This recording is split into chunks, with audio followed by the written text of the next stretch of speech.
कोल्हापूर शहरात आज दुपारनंतर हवामानानं अचानक रौद्र रूप धारण केलं।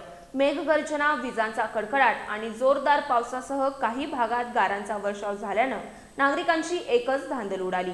या पावसामुळे अनेक ठिकाणी झाडांच्या फांद्या गाड्यांवर कोसळून मोठं नुकसान झालंय, तर सखल भागात पाणी साचल्यानं वाहतुकीवरही परिणाम झालाय। कोल्हापूर शहरात आज दुपारनंतर हवामानानं अचानक रौद्र रूप धारण केलं। मेघगर्जना, विजांचा कडकडाट आणि जोरदार पावसासह काही भागात गारांचा वर्षाव झाल्यानं नागरिकांची एकच धांदल उडाली।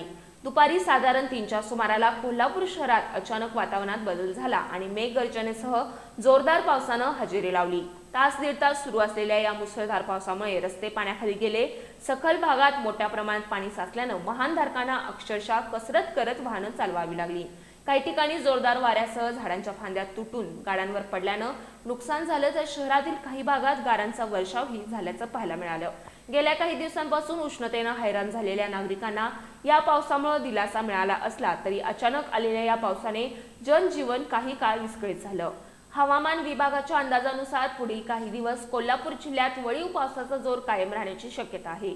दुपारनंतर मेघगर्जना, विजांचा कडकडाट आणि तुरळक गारांसह पावसाची शक्यता वर्तवण्यात आली आहे। सकाळी उष्णता जाणवणार असली तरी संध्याकाळच्या सुमाराला पावसामुळे वातावरणात गारवा निर्माण होणार आहे। नागरिकांनी वादळी वाऱ्यामुळे झाडाखाली उभं राहणं टाळावं आणि सतर्क राहावं असं आवाहन करण्यात येतंय।